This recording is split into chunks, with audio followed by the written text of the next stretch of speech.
colleague accused me of stealing to get a promotion and was shocked when HR found evidence against him. I never thought my quiet routine would unravel with a single HR email. I'd been working at Mason Tech Logistics for almost 6 years. Same cubicle, same desk plan I kept forgetting to water, same microwave lunch every afternoon. It wasn't glamorous, but it was stable. And I liked stability. Especially after a few years of surviving paycheck to paycheck in my 20s, stability felt like luxury. That's why the upcoming promotion meant so much. Our department was going through restructuring. They eliminated 2 managerial roles and announced that only 1 team lead position would remain. Naturally, both Darren and I were in the running. We were the senior analysts on the floor. It came down to him or me. And to be honest, I thought I had a solid shot. My KPIs were consistent, my attendance record spotless, and I'd mentored 3 new hires who all went on to outperform expectations. I kept my head down, worked hard, and stayed out of drama. Darren, on the other hand, was visible, charismatic, loud. He had this aggressive charm that made him popular in meetings but unbearable in the break room. He played politics with the finesse of a seasoned senator, shaking hands with upper management while mocking people behind their backs. We were opposites, and though he never said it outright, I knew he saw me as a threat. Still, I never imagined what he was capable of. The email arrived on a rainy Tuesday afternoon. My inbox pinged with a subject line that immediately made my chest tighten. Notice of HR inquiry. Confidential matter. At first, I thought it was a phishing scam. I stared at it for a full minute before clicking. The contents were brief but devastating. A complaint has been filed regarding your conduct. You are under investigation for potential resource misappropriation. Effective immediately, you are placed on temporary leave pending review. I blinked at the screen. Misappropriation. What did that even mean in our context? I wasn't in charge of procurement. I didn't handle purchases. I didn't even have admin rights on our internal tools. I reread the message 5 times before I could breathe. By 3 p.m., my badge access was revoked. Security escorted me out. Quietly, but not quietly enough. The stares from my coworkers as I packed my laptop were worse than words. Nobody asked what was going on. They didn't need to. That email had done its job. I went home in a haze, phone buzzing nonstop with Slack messages and half-hearted, "Are you okay?" pings. I didn't answer any of them. The next morning, HR called. They explained the allegation. According to anonymous reports, I'd been rerouting leftover hardware, monitors, processors, office chairs, into a personal inventory and selling them through online platforms. The supposed evidence was that I'd signed off on several internal delivery forms without proper clearance, and that inventory logs showed inconsistencies traced back to my department. I couldn't even speak for a full 10 seconds. That's not true, I finally managed. I've never signed any forms. I don't even handle equipment. That's Darren's territory. He coordinates the floor logistics. There was a pause on the line. We understand this is distressing, the HR rep said. We're conducting a full investigation. For now, we ask that you remain available for any follow-up and refrain from contacting coworkers.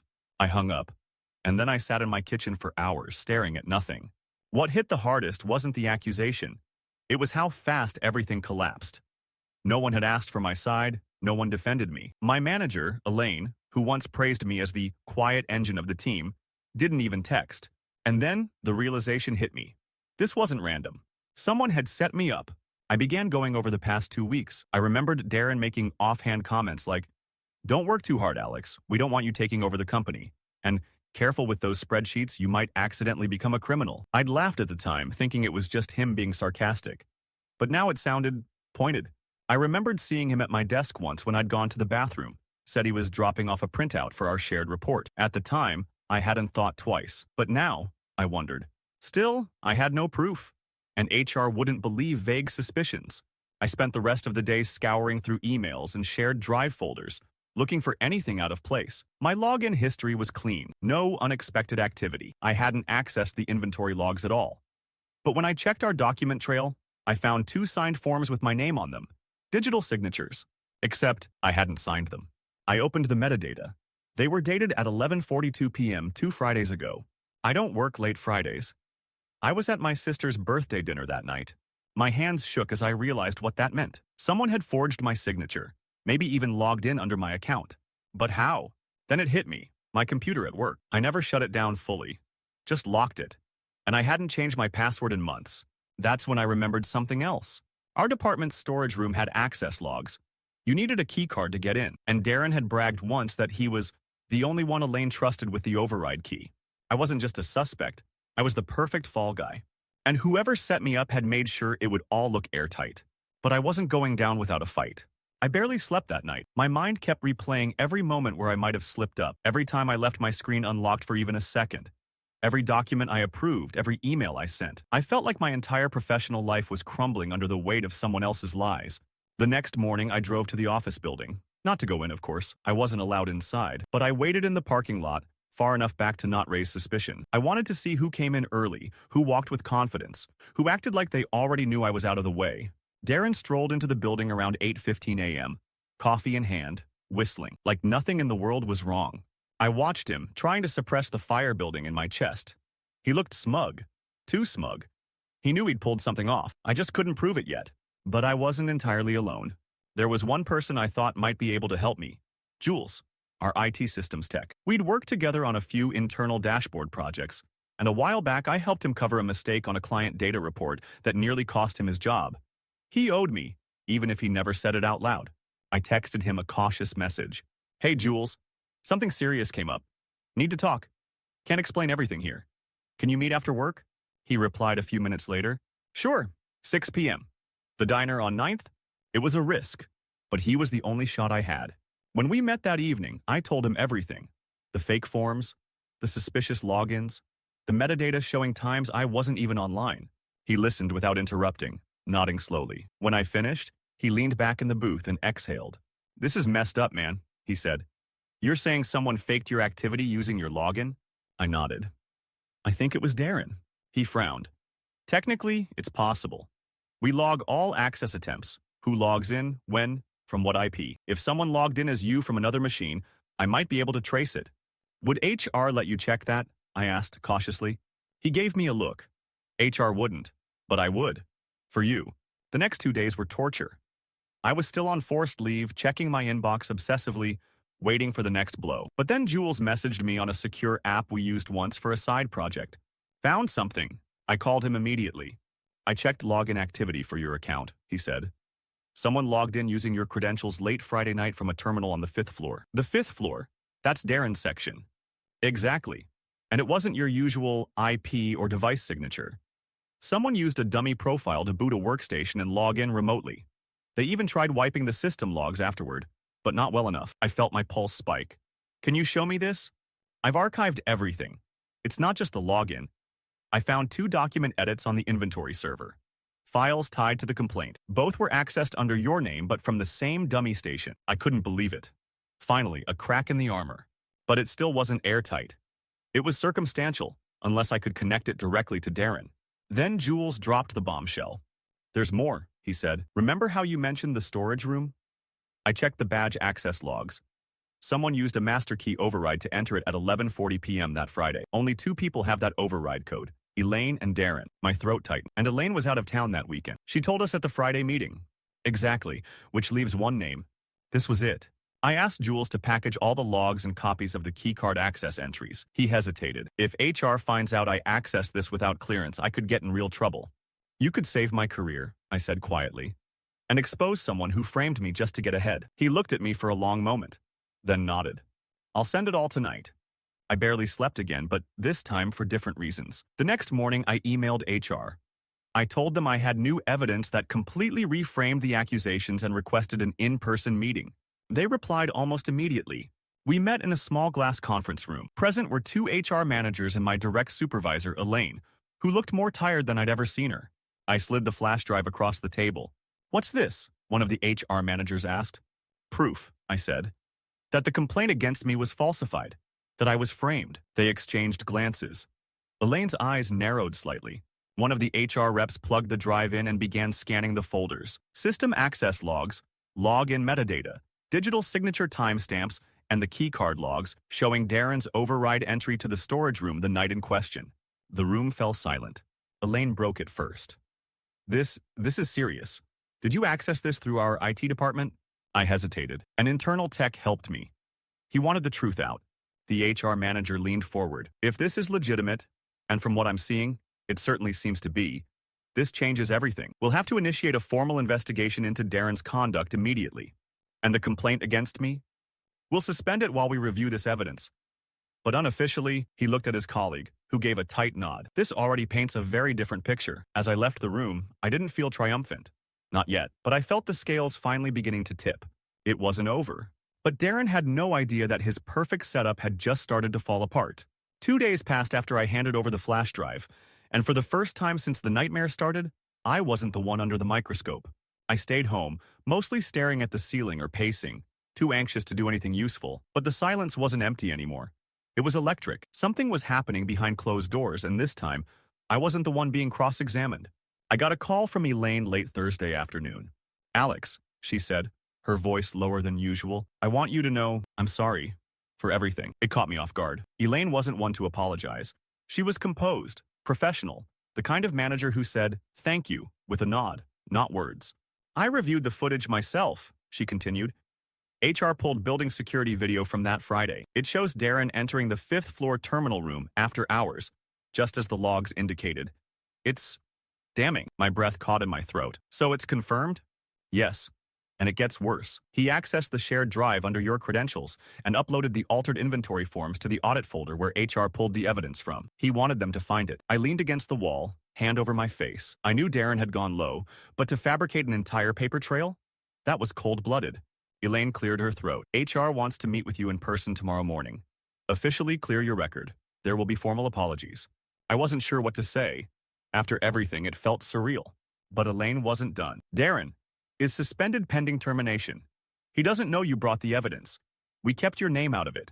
Said it was found during routine IT reviews. That surprised me." "Why?" "Because he's volatile. And we didn't want him retaliating." I swallowed hard. "Did he say anything?" There was a pause. "He denied it, even when presented with the logs. Said someone was framing him. But the data doesn't lie." I thanked her, voice cracking slightly. It was the first time I felt real vindication. But I wasn't prepared for what happened the next morning. I showed up at the office just before 10 a.m., suited up in the same navy blazer I hadn't worn since my last performance review. I walked through the lobby with my head high, but every step felt like I was dragging the weight of the past 2 weeks behind me. People stared. A few whispered. One of the receptionists gave me a tiny smile. The first flicker of kindness I'd seen since the accusation. The HR conference room looked the same, but everything felt different. The same 2 reps were there, plus Elaine and another director I didn't recognize. They greeted me with carefully measured warmth, and then one of them slid a document across the table. "Mr. Grant," the woman said, "this is a formal statement acknowledging your full exoneration. All allegations have been deemed unfounded, and your record will reflect that." I scanned it, clean, no language hedging. It was a full reversal. Then they handed me a second document, an offer.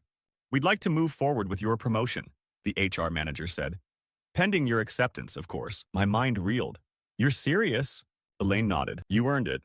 We made a mistake delaying the decision." For a moment, I didn't speak. This wasn't just a win. It was a resurrection, a complete reversal of the betrayal I'd been buried under. "I accept," I said quietly. The HR rep smiled. "We're glad to hear it." But before I could leave the building, the storm finally broke. I was walking toward the elevator when I heard footsteps. Fast, angry ones. "Of course it was you." I turned. Darren. He looked wild. His tie was loose, face red, eyes bloodshot. He stopped a few feet away, breathing hard. "You little snake!" he hissed. "You were too scared to say anything to my face, so you ran to mommy and daddy in IT?" I didn't flinch. "You tried to destroy my career." He laughed. A sharp, bitter sound. "You think I did all that? You think I forged those forms? That's rich. I don't have to think. They have the logs. They have the footage." His jaw twitched. "So what? You think they'll let you keep the promotion? You're weak, Alex. You're not leadership material. You can barely look people in the eye." "I looked you in the eye just fine," I said. "When I realized you were desperate enough to frame someone else because you couldn't earn it yourself." That hit. He stepped closer. "You'll regret this." "You already do," I said calmly. "You just don't know how much yet." Security arrived seconds later. Elaine must have seen him on the cameras. They didn't need to drag him out, but they didn't let him linger either. He didn't scream, didn't fight, just stared at me the whole way out, like he couldn't understand how everything slipped through his fingers. After that, I spent the rest of the day walking the halls like a ghost coming back to life. People stopped me in the break room, some offering cautious apologies, others pretending nothing ever happened. One even said, "Glad you're back, man. Knew it had to be a mistake." I smiled politely, but I didn't forget. You learn a lot about people when you're accused of something terrible. Who checks in? who stays silent, who quietly turns away, even if you've done nothing wrong. I'd survived. I'd won. But something inside me had changed. And the old version of me, the one who trusted too easily, who believed good work spoke for itself, was gone. The Monday after Darren was escorted out felt like walking into a different world. My desk was right where I left it, untouched. My plant was somehow still alive, though hanging on by a thread, much like I'd been just days ago. As I settled back in, I noticed the shift in the office atmosphere. People were quieter around me, polite in a way they hadn't been before. Some offered awkward smiles. Others just nodded and moved on. I didn't blame them. They'd all seen me dragged through the mud. Now I was standing again, and no one quite knew what to say, except for Leah. She approached mid-morning, coffee in hand, and leaned casually on the edge of my desk. "You good?" she asked. I looked up, surprised. She'd been friendly before, but we weren't close. "I think so," I said, still catching my breath. She gave a small nod. "You know, when that whole mess started, I had my doubts, but I didn't think you did it." I raised an eyebrow. "Why?" "You're boring," she said with a small smirk. "In a good way. People who steal from companies usually have bigger egos. You just want to do your work and go home." I laughed, genuinely for the first time in weeks. "That's the nicest insult I've ever gotten." "Take it as a compliment," she said, sipping her drink. "And congrats on the promotion." "Thanks," I said. "Still feels strange?" She nodded thoughtfully. "Yeah, it will, for a while." As the day rolled on, I met with Elaine to review my new responsibilities. The title wasn't just for show. I was now leading the same team I'd worked alongside for years. Darren's absence was noticeable, but no one mentioned his name, except during one particular meeting. We were reviewing vendor performance metrics when I noticed a glaring inconsistency in a Q1 report Darren had submitted before all this happened. I pulled it up on the big screen, highlighted the numbers. "These figures don't match our shipment logs," I said. Either the vendor falsified delivery times or someone adjusted the reports. Elaine frowned. "You think Darren was manipulating data even before the incident?" I hesitated, then said, "It's possible. If he was willing to frame me, doctoring reports to boost his performance wouldn't be out of character." She pursed her lips. "All right, audit it." Quietly. So I did. Over the next few days, I combed through Darren's past quarter reports. The deeper I went, the worse it got. There were clear patterns, mismatched numbers, sudden spikes in inventory returns that weren't reflected in warehouse logs, vendor reviews mysteriously edited to inflate ratings.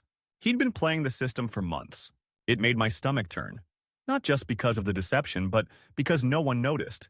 Not until it got personal. I compiled everything into a folder, labeled it internally, and sent it to Elaine.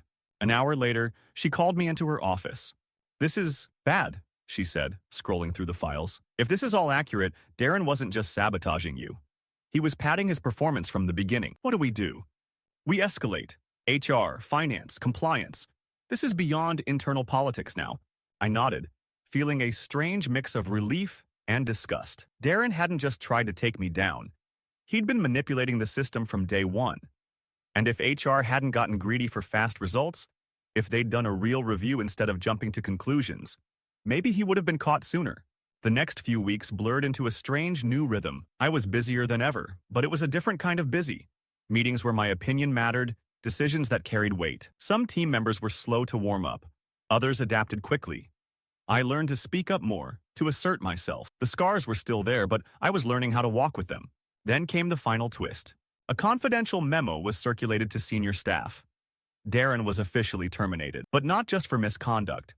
The company was filing charges for data manipulation and internal fraud. They'd uncovered personal financial gain linked to falsified performance bonuses. He might face legal consequences. I read the memo twice, then leaned back in my chair. It was over. Really over. I should have felt satisfied, triumphant even, but all I felt was tired. That night, I sat on my apartment balcony with a beer in hand, watching the city lights blink in silence. I thought about how close I came to losing everything. My job, my name, my sense of self, and all because someone couldn't stand the idea of losing fairly.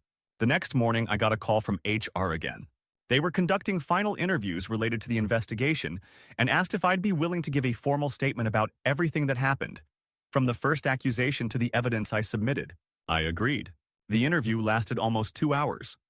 They asked detailed questions, and I told them everything. I left out Jules's name, protecting him as promised, but I explained what I found, how I found it, and what Darren had done. When I finished, The HR director looked at me and said something that stayed with me. You handled this with restraint and professionalism. Most people wouldn't have. I nodded, but didn't say what I was thinking. I didn't feel professional. I felt angry, betrayed, exhausted, but I'd learned to wear calm like a mask. That's what survival looked like in an office like ours. Before I left, the director added, "We're reviewing how we handle anonymous complaints." This should have never gotten that far without verification. No argument from me. Later that week, I was alone in the break room when one of the junior analysts approached. His name was Victor. Quiet guy, barely spoke unless spoken to. He stood there awkwardly for a moment, then said, "I didn't believe it, what they said about you. I just didn't know how to say anything." I looked at him. He looked genuinely uncomfortable. "It's okay," I said. "No, it's not. But I'm glad you're still here." And then he left.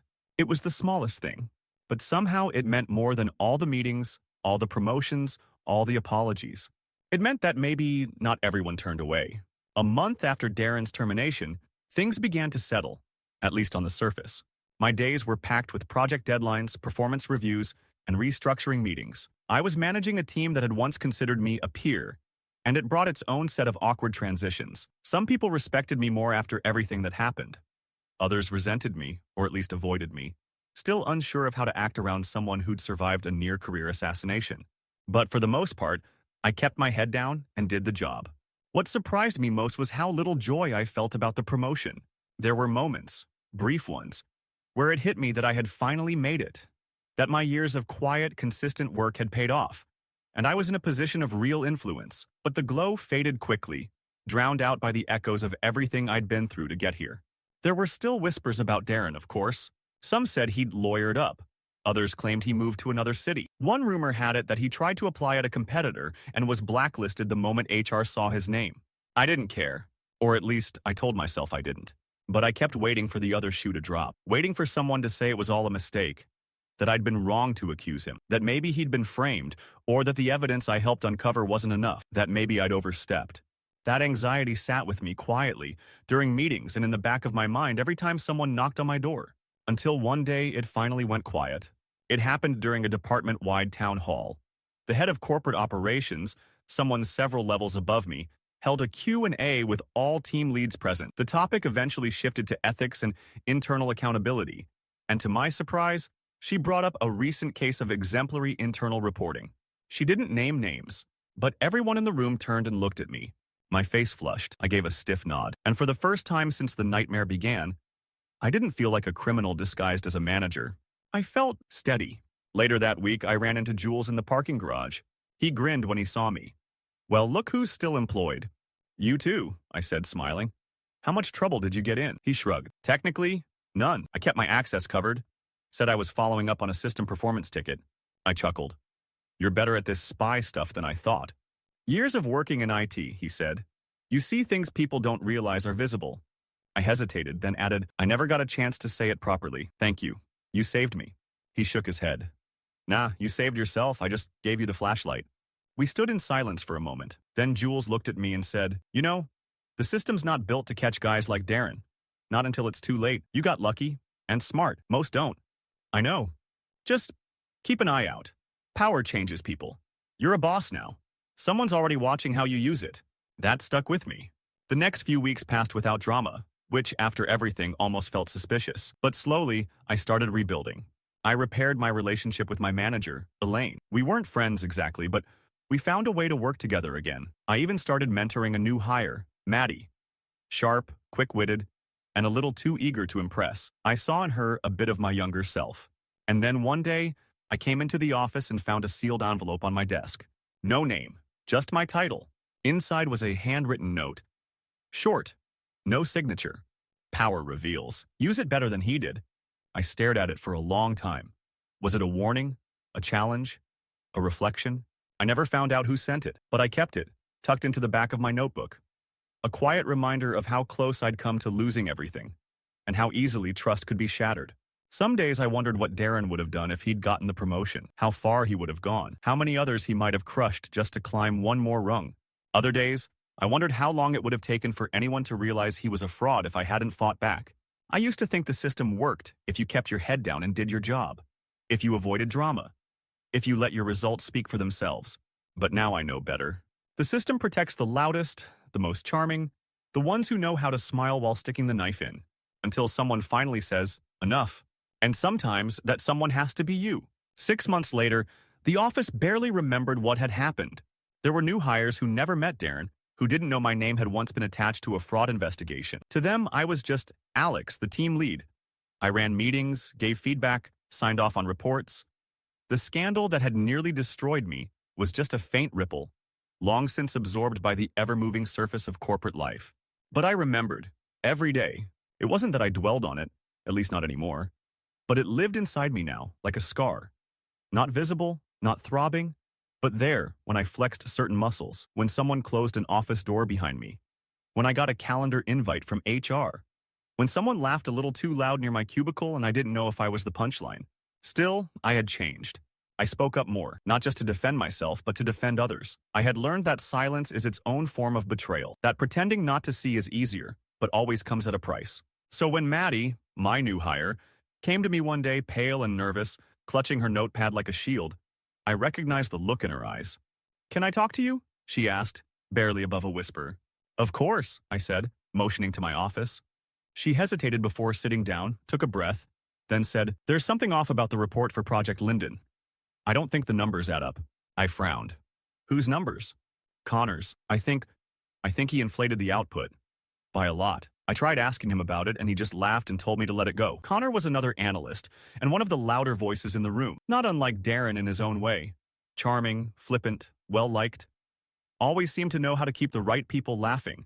And suddenly, I was back in that moment, accused of something I didn't do, watching the world nod along because the liar smiled more confidently than I ever did. But this time, I was the one in power. "Thank you for telling me," I said calmly. "You did the right thing." She blinked, surprised. "You're not mad?" "Number, but I'll handle it carefully." That night, I pulled the Linden reports, cross-referenced figures, looked at timestamps, source data, edits. Within an hour, I saw what she meant. Connor hadn't just exaggerated output. He duplicated data entries, tweaked timestamps, and rerouted project hours to inflate his productivity. It was smart, subtle. He didn't think anyone would look twice, but I did. The next day, I confronted him privately. At first, he deflected, smirked, shrugged like it was no big deal. "You know how it is," he said. "You gotta make the numbers sing a little or they'll bury you." I didn't raise my voice. I didn't get angry. I just laid the evidence out on the desk and waited.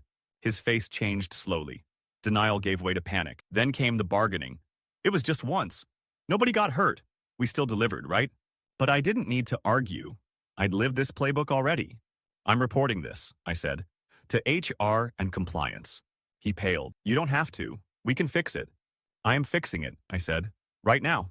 He didn't respond, just stared at me like I was someone he didn't recognize. Maybe I wasn't. Later that week, Connor was placed under formal review. A month after that, he resigned. Voluntarily, they said, but the writing had been on the wall. Maddie thanked me quietly a few days later. "You believed me," she said. "Even though I'm new." I gave her a small smile. That's what I needed once too. And it hit me. That was the real reward. Not the office, not the title, not even the cleared name. It was knowing I could be the person I wished someone had been for me. In the end, Darren was just a symptom of something deeper. A culture that prioritized charm over character, volume over values. But I couldn't change the whole system. What I could do, what I chose to do, was be better than it. Not louder. Not more manipulative. Just better. Sometimes I still think about the night I sat alone in my kitchen, wondering if my career was over, about the look on Darren's face when he realized the net had closed, about the slow rebuilding that followed, one cautious step at a time. That version of me, panicked, powerless, feels like someone I used to know. Now, when I walk through the office, I keep my head high. I've learned who I am. I've learned what I'll tolerate and what I won't. Because power doesn't change people. It reveals them. And I finally saw myself clearly. Not the victim, not the survivor, but the one who stood up and stayed standing, even when no one else believed I would.